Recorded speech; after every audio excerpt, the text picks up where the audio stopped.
बिस्मिल्लाहिर्रहमानिर्रहीम। एजे के news programme के साथ मैं हूँ खालिद महमूद।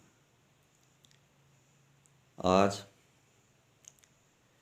एसी साहब के दफ्तर जाने का इत्फाक हुआ एक डोमिसाइल के सिलसिला में। तो वहाँ पर मैंने देखा कि एसी साहब एक अदनान नामी शख्स को बार बार बुला रहे। तो मैंने उनसे पूछा कि इसकी ड्यूटी क्या है। तो उन्होंने कहा कि ये नायब कासिद है और यहाँ पर क्लिकर स्टाफ का काम भी करता है। तो मैंने कहा क्यों, ये से जुल्म और ज़्यादती नहीं है? उन्होंने कहा हमारे पास स्टेनोग्राफर मौजूद नहीं है, तो उसकी जगह पे अदनान नामी शख्स और एक और है, वो तो चलो क्लर्क की पोस्ट पे है, मोहसिन साहब, वो काम करते हैं। तो फिर मैंने पूछा कि क्या आपके पास स्टेनोग्राफर बिल्कुल ही नहीं है, छुट्टी पर है या क्या मसला? उन्होंने कहा है ही नहीं। तो एक जो मोहसिन नामी शख्स है वो ऐसे करता है कि कभी एसी साहब के दफ्तर, कभी तहसीलदार साहब के दफ्तर, पूरा दिन वो बेचारा भागता ही रहता है। मैं अपील करना चाहता हूँ अपने वक्त से, और ख़ास कर सरदार फ़हीम अख्तर रब्बानी साहब जो कि अलका मिनिस्टर हैं, कि आप, मैं अपनी तजवीज़ तो ये दूंगा कि अदनान नामी शख्स को ही प्रमोट कर दें।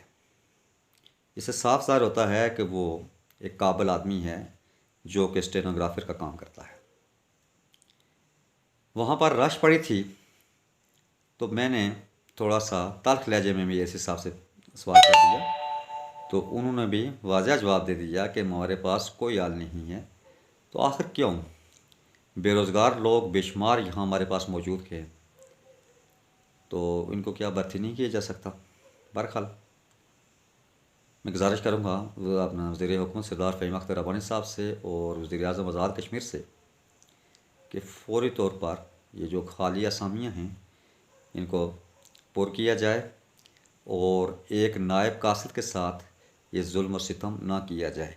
मुझे बताएं कि वो जो नायब कासिद है, क्या उसको अगर कोई काम पड़े तो दूसरे नायब कासिद को कह सकता है? कभी नहीं।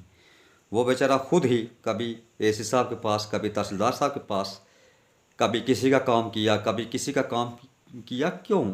मैं समझता हूँ कि इंसानी हकूक़ के हवाले से भी अगर मैं बात करूँ तो ये भी उसके साथ जुल्म और सितम है। तो उम्मीद है कि सरदार फ़हीम अख्तर रब्बानी साहब मेरी बात से इत्फाक करेंगे और फ़ौरी तौर पर यहाँ क्राली का अपना स्टेनोग्राफर का बंदोबस्त करेंगे। नहीं तो अदनान साहब, मैं फिर तजवीज़ दे रहा हूँ कि अदनान साहब को ही प्रमोट किया जाए। बहुत शुक्रिया।